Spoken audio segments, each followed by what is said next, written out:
Hello there. Before we get started on today's episode, I'd like to ask a short favor. If you're interested in either of the two books that I have written and am about to release, head on over to my website at theanxioustruth.com/books. There you can learn about both books, one of which is free, and you can get on my mailing list to be notified when each book is released and how you can get it. I would really appreciate that. Okay, let's get rolling. Hey, what's up guys? Drew here, thatanxietyguy.com. Let's talk about depersonalization. This is part 2 in my little 2-part series on dissociative states. Last time we talked about derealization. Today we're going to talk about depersonalization. You may be watching on YouTube or listening as a podcast. Yes, I am in my car driving. Yes, it sounds funny if you're listening as a podcast episode. I am just really time constrained, so I'm going to squeeze these in when I can. Sometimes that will be in the car. So I apologize in advance for the quality, but hopefully I will do the best that I can and you'll get something out of that. Anyway, so let's get started. Before I get into the specifics of depersonalization, and hang on, let me open the sunroof here, get a little light on the subject. Before I get into the specifics of depersonalization, let's loop back, excuse me, through some general issues regarding dissociative states, because I think they're important enough to repeat. Dissociative states exist on a continuum or a spectrum, and if you have ever had a friend or a family member have to poke you in the shoulder and say, hey dude, are you still with us, because you're kind of zoned out off into your own little universe for 30 seconds, that's kind of daydreaming. We all know what that is. We've all had it happen to us. That is technically a dissociative state on the most mild, nondescript, don't give it a second thought end of the spectrum, right? No one's afraid of that because it happens to everybody. We know it's normal. On the other side of the spectrum are like the dissociative disorders. And if you are the type that is going to Google and research and read, and that's not a bad thing necessarily, but if you like to learn, you will read some things that you may find frightening, disturbing, upsetting on the other side of the spectrum. You'll read about dissociative disorders, some of which involves permanent or semi-permanent states of dissociation of varying types. And at least in my opinion, when you read these things, they do begin to slightly blur the distinction between psychosis and neurosis. So I understand why when some people read about this stuff, they get really freaked out, they get upset, they get afraid. But let me assure you of this. If you're watching or listening because you're dealing with things like panic disorder or agoraphobia or generalized anxiety disorder, then you are on the mild side of the spectrum and you can ignore that really scary stuff at the other side, all right? Because for people like us, dissociative states like derealization and depersonalization are just anxiety symptoms. They're nothing more and they're nothing less. They're no more dangerous or impactful than any other anxiety symptom, and we're going to just approach them and treat them the same way that we do all of our symptoms. So I will specifically tell you that forget that all the scary stuff that you're reading. You are not insane or crazy, nor will you become insane or crazy. You are not psychotic, nor will you become psychotic. Excuse me, and you do not have a dissociative disorder. For you, your dissociative state, be it derealization or depersonalization, is just simply an anxiety symptom, right? So it's no more dangerous than anything else. I will admit that they are a bit more frightening sometimes, a little harder to get a grip on, but that doesn't make them actually dangerous. They're more frightening for us, but frightening doesn't mean really dangerous. So keep that in mind, please, if you can. Really think about that, consider it, and try and believe what I'm saying, because if you can buy into that, then it's going to save you just a ton of needless worry and fear that you don't have to have. So let's get into the specifics of depersonalization. And we're going to start with, what is it, right? Always the first question. What we're going to talk about, we're going to ask 3 questions. What is it? Why does it happen? And what can I do about it? So let's start with, what is it? Well, the technical sort of clinical definition, the short version, is that it is a disconnection or a dissociation with one's sense of oneself. So it is extremely hard to describe depersonalization, especially to someone who has not experienced it, without being very subjective and interpretive and using that dreaded phrase that I hate, it feels like. So I'll go through that for 10 seconds. The most common descriptions involve it feels like, and the most common phrases, and I used to use them too, are it feels like I'm not real, it feels like I'm no longer real, it feels like I'm not really present or here, it feels like I am losing my mind or slipping away, it feels like I'm losing myself, it feels like I'm disintegrating. These are all the things that I used to say, and most people say. If you ask what is depersonalization, they will tell you that. Invariably, somebody will say, it feels like I'm not real. Now, I hate feels like. I hate it. And I don't want us to use it. You kind of have to use it if you're going to describe the situation to somebody else to get them to understand. But let's adopt a better working definition for ourselves. And I'll start by saying that when we are awake and out and about living our lives, we have a perception of our environment. And that not only includes everything outside of our skin, but includes us, because we're part of our own environment. So you do have a perception of yourself as a unique element in your environment. 99.9% of the time, the processing of that perception happens in the background. It's a process that happens automatically on autopilot. I'm not going to say subconscious because that's a different connotation, but it's an autopilot kind of thing. We don't interact with that process. We don't consider it. We don't think about it. We don't worry about it. It's just kind of there, and our perception of ourselves just kind of gets melded into our overall perception of our environment that we have all the time when we're awake. However, sometimes that changes. And instead of happening in the background automatically without thinking about it, suddenly that process comes to the foreground and we are aware of it, we think about it, we worry about it, we interact with the process that we don't normally interact with, and that's a foreign state. We're not used to feeling that way, we're not used to being that way, and that's what makes depersonalization so weird, so strange feeling, such a foreign state to be in. But what that means is that our working definition of depersonalization is a temporary change in the way our brains process their perception of us. So for me, it is a temporary change in the way my brain is processing its perception of me. And I will augment that by stressing the word temporary and the word change. It's just a change in a state of being, right? So change does not have a specific judgment attached to it. So remember, it's temporary and it's just different. It's not better or worse. It's not dangerous or not dangerous. It's not benign or life-threatening. It's just different. So it's a temporary change in a state of being. Temporary change in the way my brain processes its perception of me. So I really urge you to adopt that working definition, or if not that exact one that fits your worldview a little better, whatever that is, I'm fine with that. But you'll see that using that definition gets us out of feels like, and it takes the subjective interpretation and those predictions of the future. I feels like I'm going crazy. That's a prediction of the future. It's an incorrect prediction of the future. But my definition takes all of that out of the equation, and that's really important. We got to get that stuff out of the equation if we're going to make any sort of progress. So I urge you to adopt that definition. So to answer the question, what is depersonalization? My answer is it's a temporary change in the way my brain processes its perception of me, and it's only different and temporary. It's no better or worse, and it's not permanent, okay? So let's move on to the next question.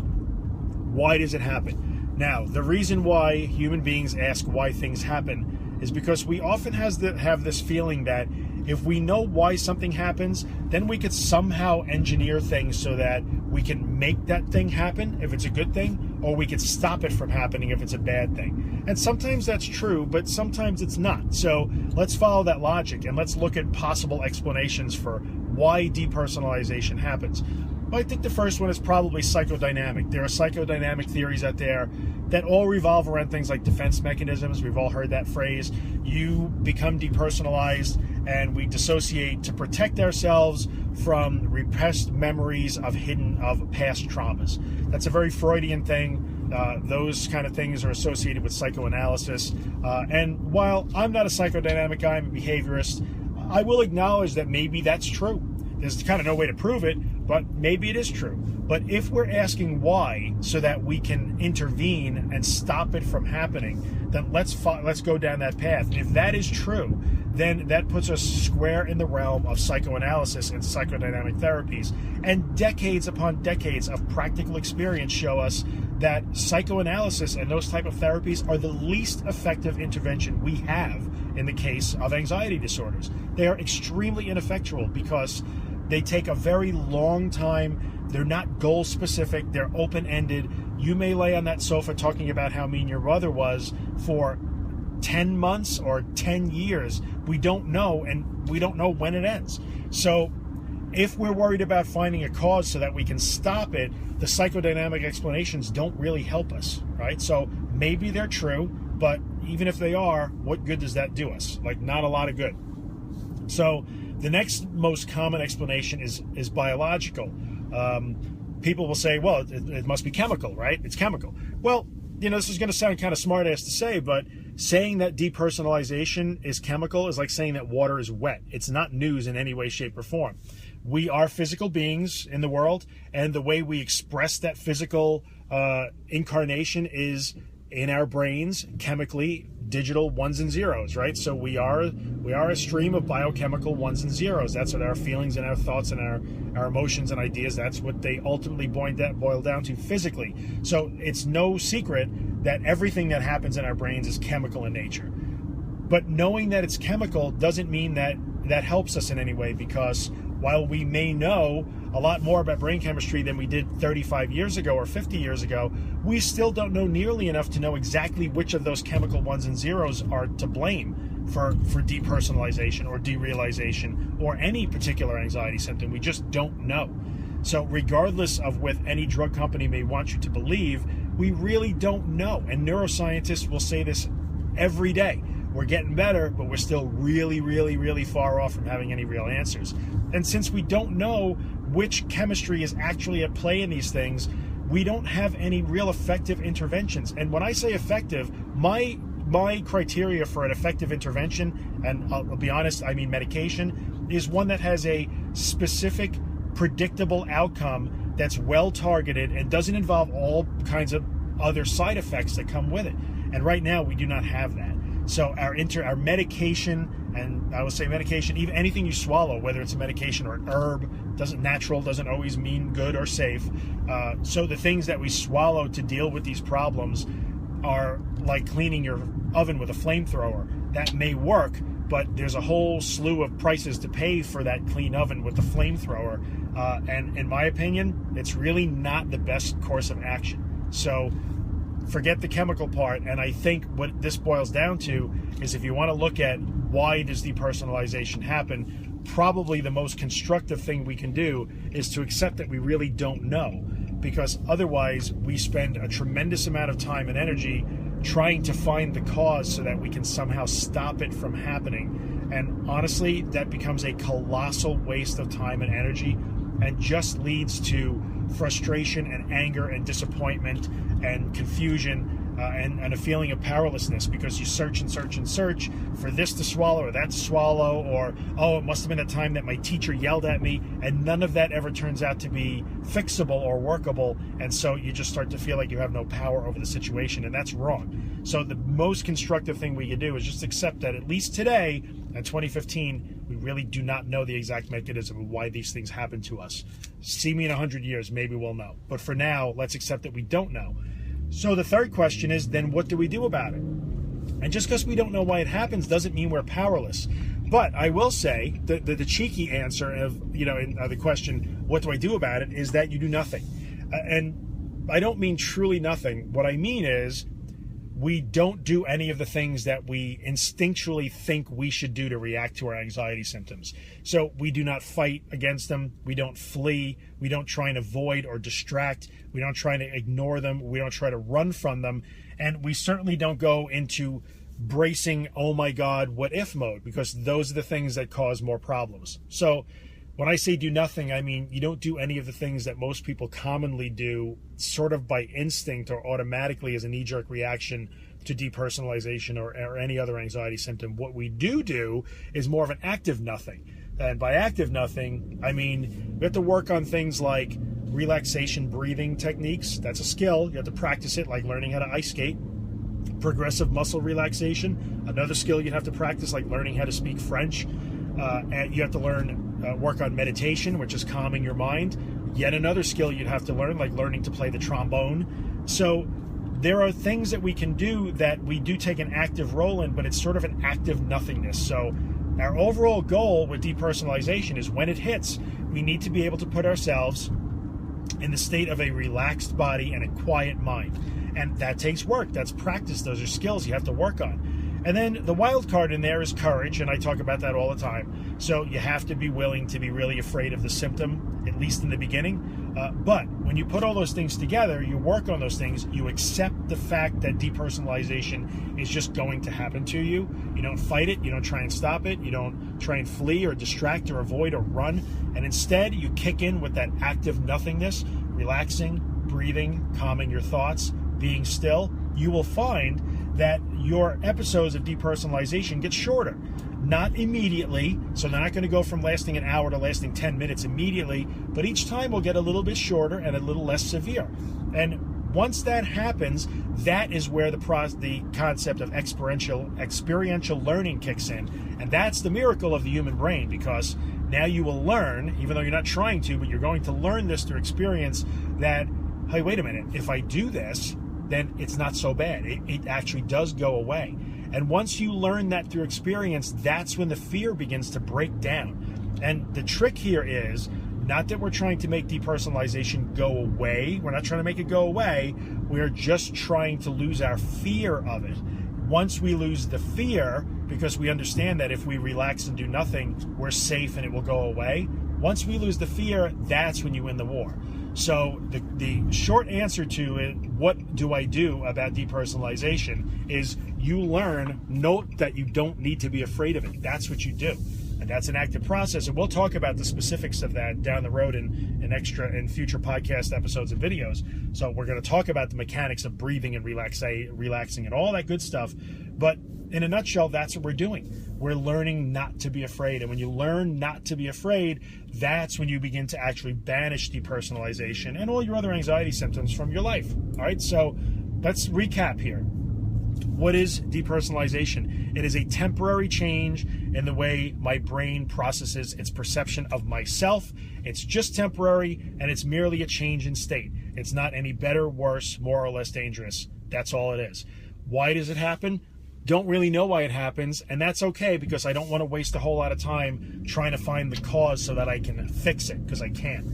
And what do I do about it when it happens? Well, I actively do nothing. I actually learn the skill of doing nothing when it happens, because when I do nothing, when I relax my body, quiet my mind, and learn to just be quietly courageous in the face of depersonalization, then my episodes become shorter and with less intensity, and suddenly I'm no longer afraid of it. So whether it happens or doesn't happen is inconsequential to me, and that is when suddenly it does begin to go away and it happens less and less. All right, so that kind of ties it all together. I hope this has been helpful. I really do appreciate you guys stopping by to watch and or listen. Again, I apologize for the silly car video, but it's when I can do it. And please, if you have questions or comments, as I always say, hit the website, thatanxietyguy.com. You can find every way to contact me is right there. Reach out with anything you got, good or bad or otherwise. Of course, if you're watching on YouTube, you can comment right in the comments section of the video. If you like the video, give me a thumbs up, subscribe to the channel. If you're listening to the podcast and you're especially listening on iTunes, give me an iTunes rating. Hopefully you think it's worth 4 or 5 stars. Maybe take a minute and write a little review, because if you're getting something out of the podcast, those are the things that help more people learn about it. And the reason why I do this is because I'm trying to help people. So that would be a huge help to me. I would totally appreciate it. So again, thanks for stopping by to listen and or watch. I will see you guys in the next episode. And I'll leave you with the same thought that I leave you with every time. And that is, keep moving forward every day, because every step forward is a good step forward. It doesn't matter how small it may be. All right, have an awesome day. See you guys next time.